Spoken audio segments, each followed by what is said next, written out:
Right guys, so we're gonna go over how you can make your own homemade jams for your cake. So in here, I'm getting ready to blend this. I just diced some strawberries, blueberries, and raspberries. Just gonna close this up and then put it into my magic blender. And just blend this up.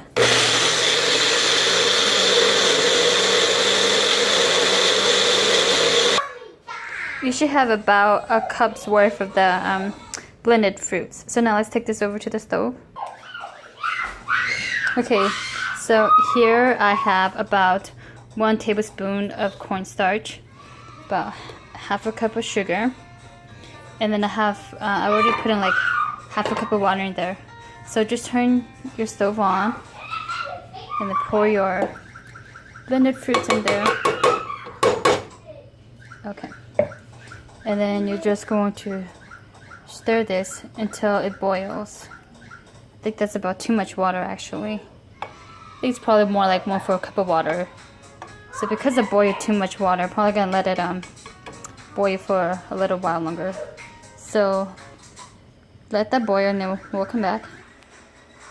Okay, so once it starts to boil, you can add in your sugar.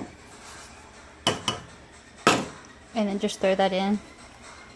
And then we're just gonna let this keep boiling. I think I want to say I let mine boil for about like 5 minutes just to try to get all the juices out. Okay, so while that's going, let me show you guys something. So sometimes if I want to add in extra flavoring, I would add in my baking emulsion just to try to enhance the flavor of the jam. This is not a required step, but it's just if you want to add some extra flavoring. And I also forgot to add in that we take a slice of lemon and then we just squeeze them in. This is just it just gets out the flavor. I say maybe this is probably about 1 teaspoon of lemon juice. Alright, and then just keep stirring that until it gets a little thicker.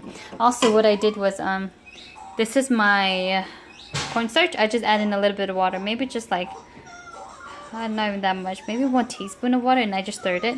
So that way it's a liquid, because you don't want to pour the cornstarch straight into your jam mixture, because it's going to be thick and it's going to leave like a bunch of specks of the flour in there. So let me let that boil for probably another 5 minutes, and then we'll pour in the cornstarch. Okay, so let this boil for probably about like 8 minutes, and you can see that it's starting to get thicker. So if you add just 1/4 cup of water, not half a cup like I did, you may not need to boil this long, maybe just 5 minutes. So at this point, we're gonna take our cornstarch mixture and we're going to just pour it in